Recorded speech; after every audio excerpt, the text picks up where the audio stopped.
नमस्कार, मैं हूं आंचल सिंह और आप सभी का स्वागत है हमारे चैनल पर। कर्नाटक हाई कोर्ट से अर्णव गोस्वामी और रिपब्लिक टीवी को बड़ी जीत मिली है।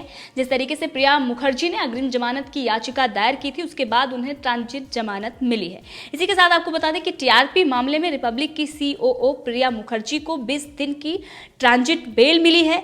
कर्नाटका हाई कोर्ट ने मुंबई पुलिस की दलील को नकार दिया है। जिस तरीके से आपने देखा कि मुंबई पुलिस ने झूठे केस में अर्णव गोस्वामी रिपब्लिक टीवी को फंसाया, घनश्याम सिंह को किस तरीके से बाद लोकेशन भी उनकी नहीं बताई जा रही थी। अब इस सब को लेकर सवाल खड़े हो रहे थे मुंबई पुलिस पर, परमवीर सिंह पर, क्योंकि परमवीर सिंह ने कैमरे के सामने झूठ बोला था। उसके बाद खुलासा हुआ, हंसा रिपोर्ट का भी खुलासा हुआ। हंसा खुद हाई कोर्ट पहुंचा कि किस तरीके से उस पर दबाव बनाया जा रहा है रिपब्लिक टीवी का नाम लेने के लिए। और मुंबई पुलिस के तरफ से जो चार्जशीट दायर की गई है उसमें 104 गवाहों को तैयार किया गया है और वैसे ही गवाह तैयार किए गए हैं जिसका खुलासा ऑफ इंडिया ने कुछ दिन पहले ही किया था कि मुंबई में एक परिवार जो उत्तर प्रदेश का है, अवधि में वो बात करता है और किस तरीके से उस पर दबाव बनाया जाता है कि वो रिपब्लिक टीवी का नाम ले, वो ये कबूल कर ले कि अर्णव गोस्वामी का चैनल वो देखते हैं और उनका जो परिवार है वहां पर रहता है, उनकी पत्नी अकेले रहती है, मुंबई पुलिस रात में पहुंचती है। इन सब को लेकर वो डर जाते हैं और उसके बाद वो ये कहते हैं कि हाँ ठीक है, जो पुलिस कह रही है वो हम कर देंगे। तो इससे ये साफ नजर आता है कि कितना बड़ा षड्यंत्र, कितनी बड़ी साजिश रची जा रही है रिपब्लिक टीवी के खिलाफ। और वहीं पर जिनका नाम है उनको मुंबई पुलिस बचा रही है, उनको बचाने के लिए रिपब्लिक टीवी को फंसाया जा रहा है, अर्णव गोस्वामी को फंसाया जा रहा है। तो इसको लेकर बॉम्बे हाई कोर्ट में याचिका दायर की गई थी, उसमें भी सुनवाई हो रही है। लेकिन ये दूसरा मामला है प्रिया मुखर्जी का। प्रिया मुखर्जी को समन भेजा गया था, पूछताछ के लिए उनको बुलाया गया था। साथ ही मुंबई पुलिस ने यह कहा था कि प्रिया मुखर्जी ने अर्णव गोस्वामी से जो बात की है वो चैट उन्होंने डिलीट कर दी है, उसको हम रिकवर करेंगे। तमाम ऐसे एलिगेशन लगाए गए हैं। मुंबई पुलिस कितना सच बोलती है ये तो पहले ही सामने आ चुका है। कैमरे के सामने परमवीर सिंह ने झूठ बोला। इसके साथ ही अर्णव गोस्वामी के मामले में यह कहा गया कि अर्णव गोस्वामी फोन का इस्तेमाल कर रहे थे, इसीलिए उन्हें तलोजा जेल शिफ्ट किया गया, जबकि यह खुलासा हुआ कि उनके पास फोन नहीं था। फोन पहले ही मुंबई पुलिस ने जब्त कर लिया था। इसी के साथ मुंबई पुलिस ने जो आरोप लगाए कि अर्णव गोस्वामी उस वक्त सोशल मीडिया पर एक्टिव थे, जबकि उनका कोई सोशल मीडिया अकाउंट ही नहीं है, इन सबको लेकर सामने आ चुका है कि मुंबई पुलिस कितना झूठ बोलती है। और इसीलिए कर्नाटक हाई कोर्ट में प्रिया मुखर्जी ने अग्रिम जमानत के लिए अपील की थी, उन्होंने याचिका दायर की थी और उसके बाद उन्हें 20 दिन का ट्रांजिट बेल मिल गया है। मुंबई पुलिस ने टीआरपी हेरफेर में घोटाले को लेकर प्रिया मुखर्जी के खिलाफ एफआईआर दर्ज किया था। हाईकोर्ट ने अपने फैसले के आदेश में यह कहा है कि 20 दिनों की अवधि के बाद उन्हें राहत के लिए उपयुक्त फोरम का रुख करना होगा। कोर्ट ने यह भी बताया कि अगर इस बीच उन्हें गिरफ्तार किया जाता है तो 20 लाख रुपए और 2 श्योरिटी के जमानत बॉन्ड पर रिहा किया जाना चाहिए। 20 दिन तक उन्हें गिरफ्तार नहीं किया जा सकता है और अगर उन्हें गिरफ्तार किया गया तो 2 लाख रुपए और श्योरिटी के जमानत बॉन्ड पर रिहा करना चाहिए, क्योंकि अभी इस पूरे मामले में जांच हो रही है। और इसके साथ ही आपको बता दें कि एक तरफ ये कर्नाटका हाई कोर्ट ने इस मामले में फैसला दिया है, उसने ये बड़ी राहत अर्णव गोस्वामी और रिपब्लिक टीवी को दी है, इसके साथ ही प्रिया मुखर्जी को दी है। और वहीं पर बॉम्बे हाई कोर्ट ने इस मामले में क्या कहा, इस पर हम बात करेंगे।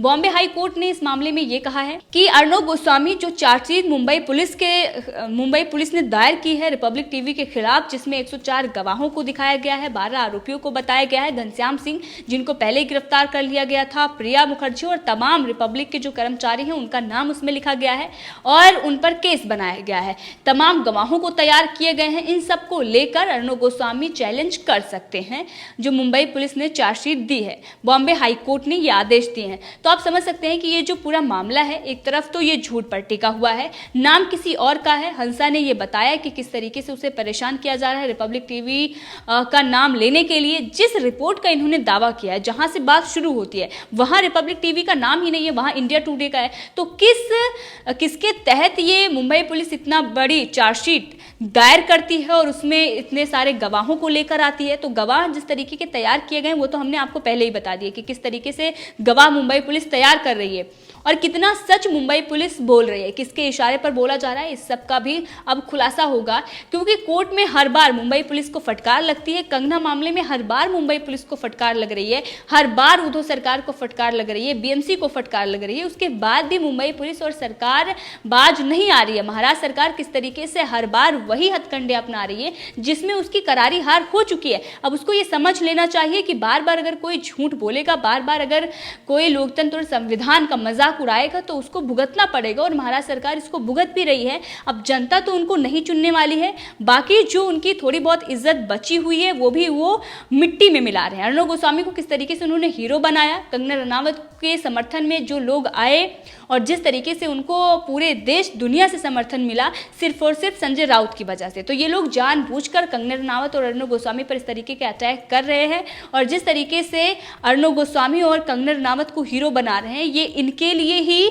उल्टा पड़ रहा है, किस तरीके से अपने ही पैर पर कुल्हाड़ी मार रहे हैं। क्योंकि अगर आप कुछ गलत कर रहे हैं तो जनता को वो दिखाई देता है, और जनता सही के साथ खड़ी होना चाहेगी, और इसीलिए महाराष्ट्र सरकार की थू-थू पूरी दुनिया में हो रही है। किस तरीके से मुंबई पुलिस दलीलें देती है और कर्नाटका हाईकोर्ट उसको नकार देती है।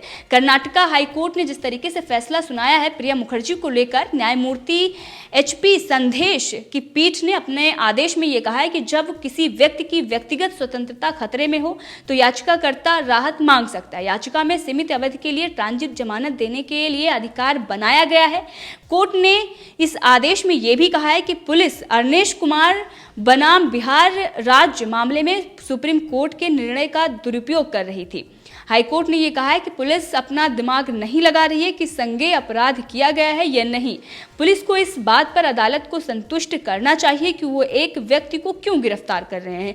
इसके अलावा कोर्ट ने यह भी कहा है कि ऐसे मामले में उन्हें नागरिक के बचाव में आना चाहिए, लेकिन पुलिस उनके उलट ही खड़ी हुई है क्योंकि वो सरकार के इशारे पर काम कर रही है, और इसीलिए एक बार फटकार उनको लग चुकी है। और इस मामले में भी जो कर्नाटका हाईकोर्ट ने कहा है, आप सब सुन सकते हैं कि ऐसा ही एक और मामला था जो अरनेश बनाम बिहार राज्य मामले में था, और सुप्रीम कोर्ट ने उसमें फैसला सुनाया था। उस निर्णय का दुरुपयोग मुंबई पुलिस कर रही है, और इसीलिए बॉम्बे हाईकोर्ट ने इसमें कहा है कि मुंबई पुलिस द्वारा उठाई गई उन याचिकाओं को भी उन्होंने खारिज कर दिया, जिसमें यह कहा गया था कि याचिकाकर्ता फोरम शॉपिंग में लिफ्ट। पीठ ने कहा है कि जब किसी व्यक्ति की व्यक्तिगत स्वतंत्रता खतरे में है तो याचिकाकर्ता राहत मांग सकता है। याचिका सीमित अवधि के लिए ट्रांजिट जमानत देने के लिए एक आधार पर काम कर रही है।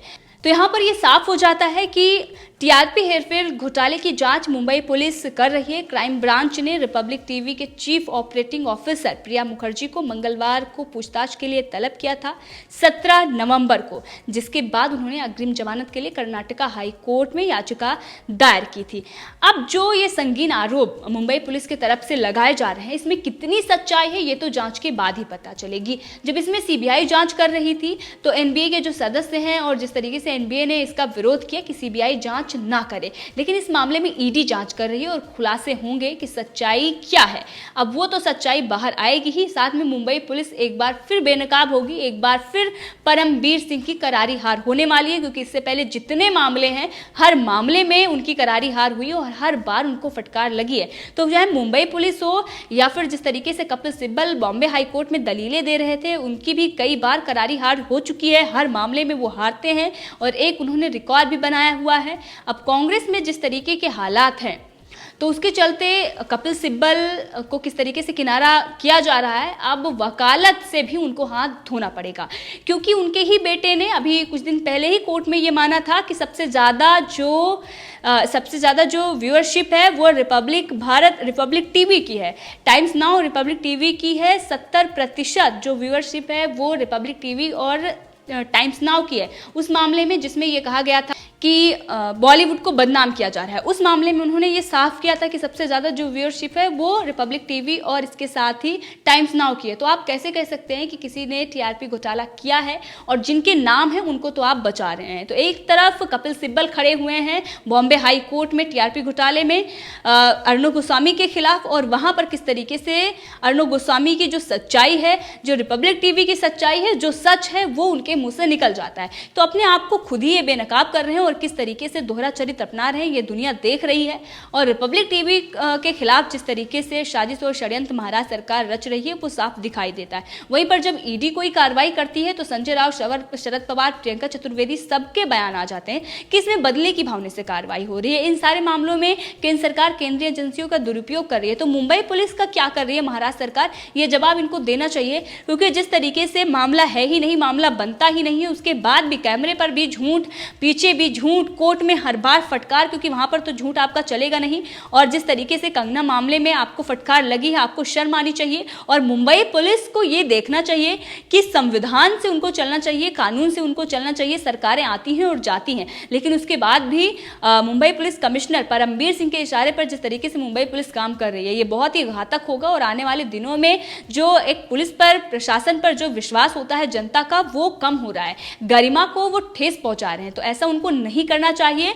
और वैसे कोर्ट से तो बड़े बड़े झटके महाराष्ट्र सरकार को लग रहे हैं। बॉम्बे हाई कोर्ट में भी जिस तरीके से बॉम्बे हाई कोर्ट ने फैसला दिया है कि अर्णब गोस्वामी चैलेंज कर सकते हैं, और इसी के साथ कर्नाटका हाई कोर्ट में जिस तरीके से जीत मिली है, तो ये करारा तमाचा महाराष्ट्र सरकार पर है, ये करारा तमाचा उद्धव ठाकरे, सोनिया गांधी और शरद पवार पर है। इसी के साथ मुंबई पुलिस पर है, जिनकी दलीलों को कर्नाटक हाई कोर्ट ने नकार दिया है। तो इस मामले में आपकी क्या राय है, कमेंट करके जरूर बताएं। इसी के साथ अगर आपने अभी तक चैनल को सब्सक्राइब नहीं किया है तो कर लें, ताकि हर अपडेट आप तक पहुंचती रहे। धन्यवाद।